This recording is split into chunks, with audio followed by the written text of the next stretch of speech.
अस्सलाम वालेकुम नाज़रीन, मैं शरफुद्दीन सच न्यूज़ में आपका इस्तकबाल करता हूं। देखते हैं आज की अहम खबर। आज की हमारी ये खबर हमारे हैदराबाद के एमपी बैरिस्टर असदुद्दीन अवैसी को लेकर। बैरिस्टर असदुद्दीन अवैसी ने आज रिजल्ट्स के बाद एक प्रेस मीट मुनक़िद की। तो रिजल्ट आ चुका है। बैरिस्टर असदुद्दीन लगभग 80,000 के आसपास की मार्जिन से इलेक्शन जीत चुके हैं, जो कि बहुत कम मार्जिन है, क्योंकि बैरिस्टर असदुद्दीन हमेशा यहां से 1 लाख और 2 लाख की मार्जिन से जीतते हैं। जैसा कि सच न्यूज़ ने आपको सबसे पहले बता दिया था कि जीतेंगे तो बैरिस्टर असदुद्दीन ही, लेकिन कम मार्जिन से जीतेंगे। हमारी बात आखिरकार सच हुई, बैरिस्टर असदुद्दीन जीते, लेकिन कम मार्जिन से जीते। और वहीं दूसरी जानिब AIMIM को बहुत बहुत मुबारकबाद देते हैं सच न्यूज़ और सच न्यूज़ की सारी टीम, क्योंकि अब पार्लियामेंट में एक MP नहीं बल्कि AIMIM के 2 MP बैठेंगे। हम बात कर रहे हैं औरंगाबाद MP कैंडिडेट इम्तियाज़ जलील की, जिन्होंने वहां से जीत हासिल की। इंशाल्लाह अब की बार 2 MP पार्लियामेंट में देखने में मिलेंगे। आइए आपको ले चलते हैं बैरिस्टर असदुद्दीन अवैसी की ये प्रेस मीट की हो। मैं इस वर्डिक्ट का जो आया है, जो वर्डिक्ट आया है, मैं इसका रिस्पेक्ट करता हूँ। और मेरी नज़र में ये जो है ना, विक्ट्री ज़रूर है बीजेपी के लिए, मगर इस वर्डिक्ट से ज़रूर जो एलिनेशन जो बढ़ चुका है मुस्लिम कम्युनिटी में ख़ास तौर से, वो ज़्यादा होगा। क्योंकि कोई जिस तरीके से बीजेपी ने इलेक्शन लड़ा है, इतनी नफरत का जो माहौल पैदा किया गया है ख़ास तौर से मुस्लिम अक़लियत के ख़िलाफ़, तो ना तो नौकरियों की बात हुई, ना रूरल डिस्ट्रेस के ऊपर कोई गौर किया गया, और हद तो ये है कि अब एक टेरर एक्यूज़ भी कामयाब हो गई। जिस पर टेरर एक्यूज़ का केस चल रहा है, वो हिंदुस्तान की सबसे बड़ी पंचायत में जाएगी। तो ये है वर्डिक्ट है, हम आवाम का वर्डिक्ट है, तो एक्सेप्ट करते हैं।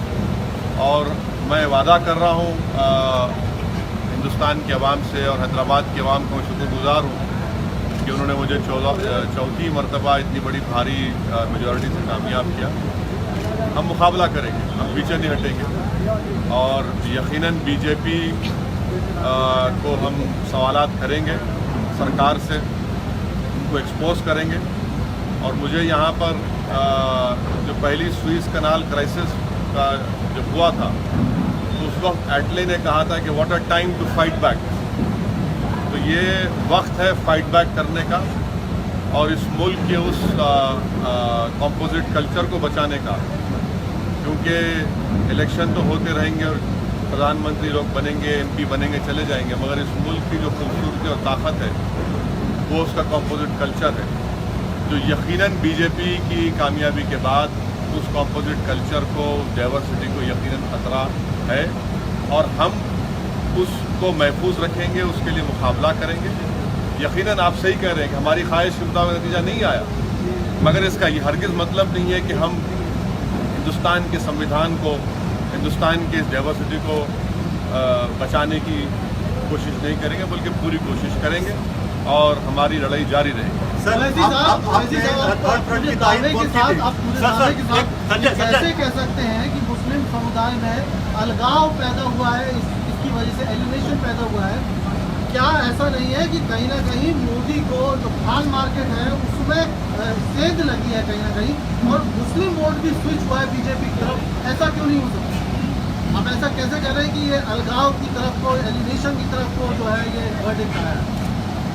खान मार्केट को खान मार्केट इसलिए रखा गया था क्योंकि जो पाकिस्तान से हिंदू आ रहे थे उनको बचाने वाले का नाम खान था।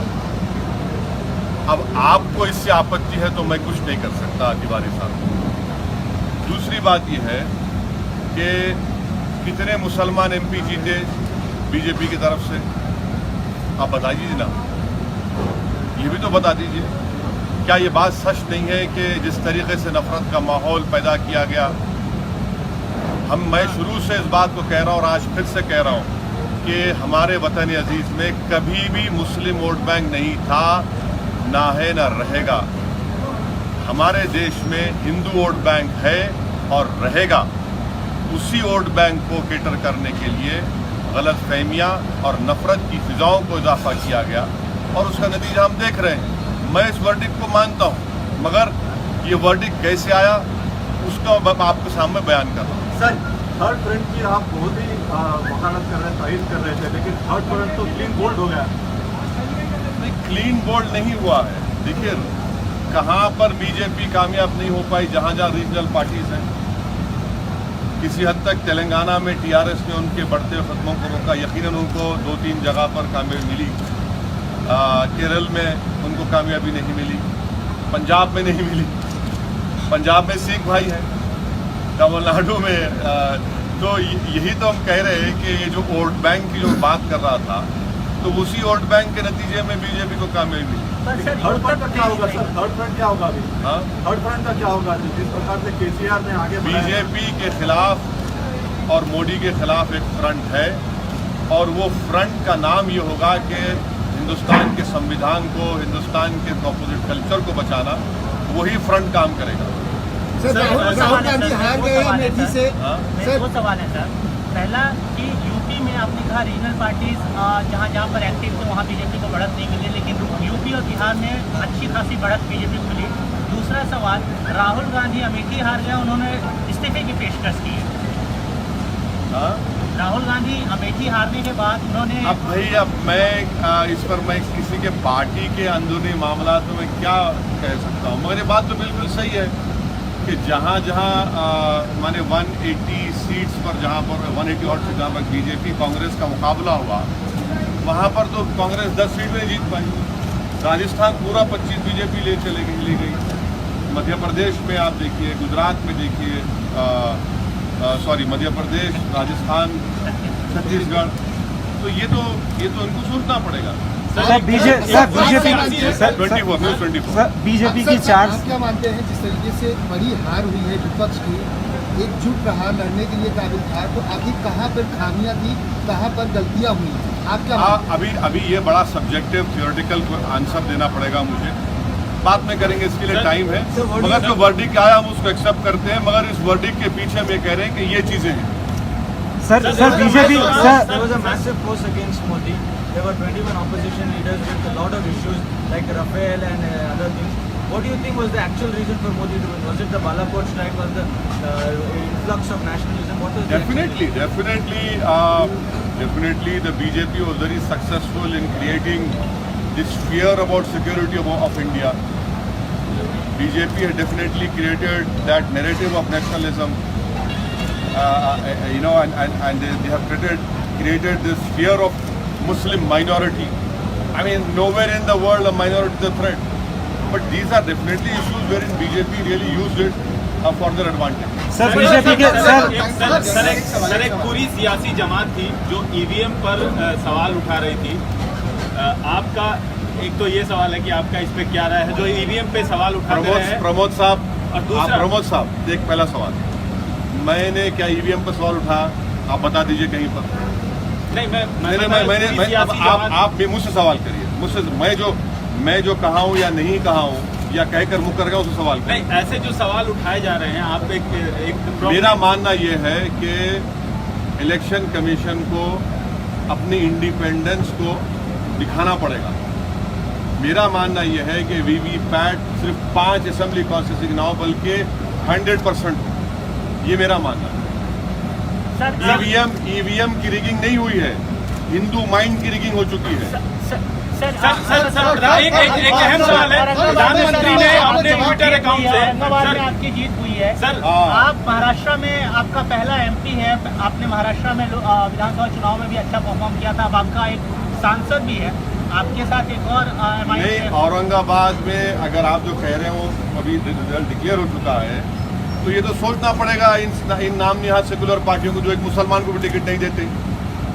इम्तियाज जलील की कामयाबी अगर हुई है अल्हम्दुलिल्लाह, तो वो तो पैगाम दे रही है कि मुसलमान को आप टिकट दे सकते हैं और जीत भी सकता है। अब इनको सोचना पड़ेगा कि जो हमको गाली देते हैं वोट कटवा, एक तरफ बीजेपी के मानने वाले एंटी नेशनल या खान मार्केट ग्रुप, अब इनको सोचना पड़ेगा कि जीत सकते ना, टिकट देना पड़ेगा, टिकट देंगे जीतेंगे। सर प्रधानमंत्री ने अपने ट्विटर हैंडल से चौकीदार शब्द हटा दिया और बाकायदे उस पर टेक्स्ट किया गया है कि अब हम हटा रहे हैं, लेकिन चौकीदार हम ऐसे ही करते रहेंगे, हम काम करेंगे। हम प्रधानमंत्री और आने वाली सरकार को ये कहेंगे कि आपको वर्डिक्ट मिला है, और हम आपको चैन से बैठने नहीं देंगे, क्योंकि नौकरियों का मुद्दा, महंगाई का मुद्दा, इकोनॉमी का मुद्दा, ये सब मुद्दे हम उठाएंगे और हमारी जो जिम्मेदारी है आवाम की तरफ से उसको हम पूरी तरह निभाएंगे। हिंदुस्तान के संसद में जाकर और सरकार को एक्सपोज करेंगे। अब A1 टाउनशिप शमशाबाद और मोइनाबाद के बाद एक और शानदार प्रोजेक्ट लाए हैं नियर जहांगीर पीर दरगाह कोतूर, जो कि बैंगलोर हाईवे से 6 किलोमीटर जॉनसन एंड जॉनसन और नाटको फार्मा जैसी मल्टीनेशनल कंपनीज के करीब, जहां घर बनाकर रह सकते हैं, जो है बिल्कुल बिल्कुल बिल्कुल आबादी से लगा हुआ। Drainage, electricity, footpath, BT road, government hospital और बस स्टॉप जैसी तमाम सहूलियत दस्तयाब। A1 टाउनशिप में आपका ये छोटा सा इन्वेस्टमेंट आपका और आपके बच्चों का मुस्तकबिल बदल सकता है। Address pillar number 235 opposite fisheries department, Rajendra Nagar, Hyderabad. 7569992891